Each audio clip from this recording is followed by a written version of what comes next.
I'm just about to approach one of its arms. "Nura," Faisal calls. "The sun's about to set. You won't be able to see anymore." Faisal's always cautioning safety, but all the other kids and I threw safety into the sea when we accepted this job. The deeper the tunnels we dig, the greater the chance they'll collapse.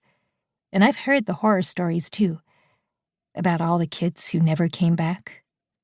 "Nora," Faisal tries again. "I'll be quick." If I don't reassure Faisal, he's going to talk my ears off. Giving warnings is one of the only times Faisal ever pipes up. His stutter is deeply ingrained and a constant source of mockery for the others. One kid is already glancing at him, but I'm not afraid to stop my feet if they dare insult how Faisal talks.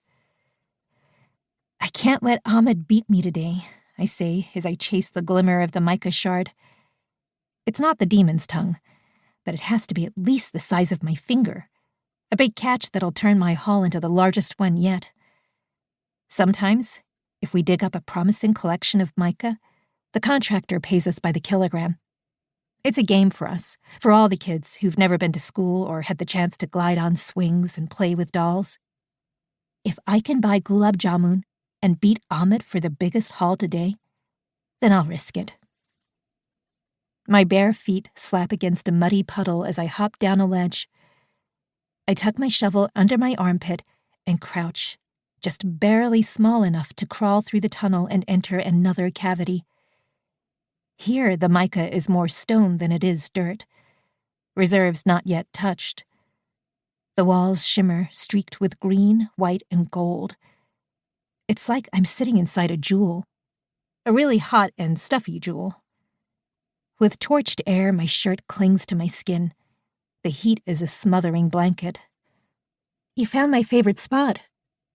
I crane my head to the side and see Arufa, a scornful smile tugging at her lips.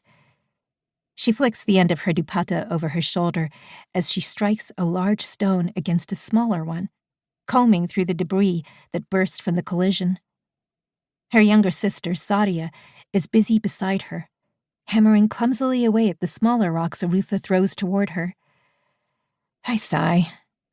Arufa would be better and quicker with the hammer, but looking at the cuts and scrapes along her fingers, I know why she yielded the tool to her little sister.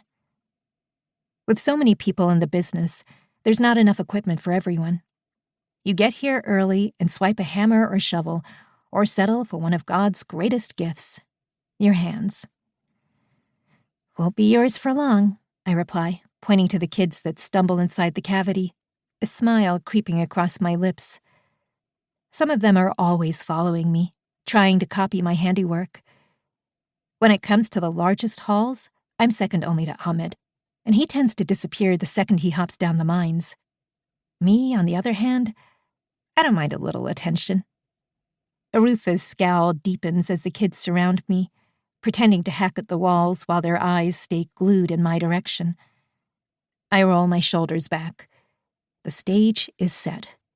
If they want a performance, I'm about to give those Bollywood actors a run for their money. I narrow my eyes and catch the sparkle of the crystal.